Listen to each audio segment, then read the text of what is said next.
পরীক্ষাটা অ্যাটলিস্ট 2 মাস পিছানো হোক, কারণ করোনার যে সিচুয়েশন, গত দিনের যে রিপোর্ট, সেই রিপোর্টে 467 জন অলরেডি করোনায় আক্রান্ত এবং 3 জন অলরেডি মারা গেছে। তো এই পরিস্থিতিতে করোনাটা অ্যাটলিস্ট 2 মাস পিছানো হোক। আমরা কোনো অটো পাস চাচ্ছি না, কোনো মার্ক কমাতেও চাচ্ছি না, জাস্ট 2 মাস পিছানো হোক, এটাই একমাত্র। আমরা একটা স্টুডেন্ট, আমরা আগামী জাতির ভবিষ্যৎ, আমাদের উপরে কেন চাপিয়ে দেওয়া হবে? এটা আমাদের উপরে চাপিয়ে দেওয়া হচ্ছে যে কোভিড যাই হোক কোনো কিছু হবে না, আমাদেরকে পরীক্ষায় বসতে হবে। আমাদের স্বাস্থ্য ঝুঁকি আছে, আমাদের ফ্যামিলি আছে। 12 লাখ শিক্ষার্থী একসাথে যখন পরীক্ষা দিবে, তাদের 24 লাখ অর্থাৎ গার্জিয়ান সহকারে 24 লাখ মানুষ যাবে সেন্টার হলে। তারা আমাদের ভেতরে সুরক্ষা দিল 3 ফিট দূরত্ব দিয়ে, বাড়ি কি দিতে পারবে? শিক্ষা উপদেষ্টার কাছে একটাই আমাদের প্রশ্ন, তিনি কি বাইরে আমাদের দিতে পারবে? আর যারা করোনা আক্রান্ত, এখন অনেকে আছে যারা করোনা আক্রান্ত কিন্তু তারা পরীক্ষার ভয় বলতে পারতেছে না, তারা কিন্তু পরীক্ষায় অংশগ্রহণ করবে। প্রথমে হল থেকে কেন্দ্র, এভাবে পুরো করোনা ছাড়িয়ে যাবে। আমরা চাই না করোনা ছাড়াক, আমরা স্বাস্থ্য সুরক্ষা চাই, এটা আমাদের দাবি। মানে আমরা আন্দোলনে ডাক দিয়েছি, অনেকের ফ্যামিলি প্রবলেম, লাস্ট আপনারা জানেন যে 4 দিন আছে পরীক্ষার।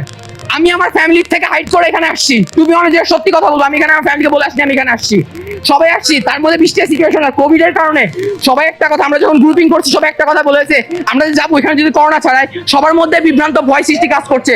সবাই আমাদেরকে যেভাবে যে সাহায্য করার করছে, আমরা অনলাইনে যখন একটা সবার মিলে সবার মতামত একটা ভিত্তি করা হয়েছে, সেখানে দেখা গেছে পুরো বাংলাদেশের 80% স্টুডেন্ট সেখানে অনলাইনে ভোট করেছে যে না পরীক্ষা হবে, কিন্তু 2 মাস পরে একটা নির্দিষ্ট টাইম পরে পেছানোর পরে পরীক্ষা হবে। সেটা হচ্ছে আমাদের কোভিড সিচুয়েশন ঠিক না হওয়া পর্যন্ত আমরা পরীক্ষা বিষয়তে যাচ্ছি।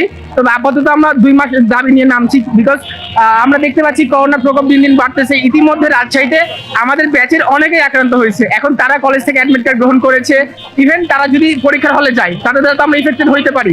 সো আমরা চাচ্ছি সকলের পরিস্থিতি ঠিক হোক, সকলের 2 মাস পৃথক পরীক্ষাটা, দেশের পরিস্থিতি ঠিক হলে আমরা আন্দোলনে দিতে পারবো। কিন্তু আমাদের স্বাস্থ্য ঝুঁকিটা আমরা নিতে চাচ্ছি না। আমাদের স্বাস্থ্যের যে ঝুঁকিটা সেটা কে নিবে? সরকার তো নিবে না, কিংবা প্রধান মন্ত্রণালয় নিবে না, শিক্ষা বোর্ডও নিবে না।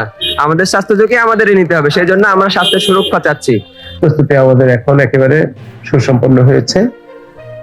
আমরা আর 2 দিন পরে আমরা পরীক্ষা শুরু করতে যাচ্ছি। এই অবস্থায় কিছু সংখ্যক ছাত্রছাত্রী তারা পরীক্ষা পেছানোর বিষয়ে যে দাবিগুলো করেছে, তার মধ্যে একটা দাবি হলো তাদের কোভিড পরিস্থিতির কথা বলেছে। এই পরিস্থিতি বিবেচনা করবে সরকার।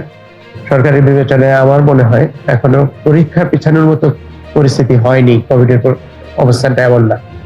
তো ছাত্রদেরকে আমরা বলবো যথাসময়ে পরীক্ষাটা অংশগ্রহণ করার জন্য। আর এই মুহূর্তে পরীক্ষা পিছলে দেশের সিংহভাগ পরীক্ষার্থীর জন্য একটা ক্ষতির কারণ হয়ে দাঁড়াবে বলে আমি মনে করি।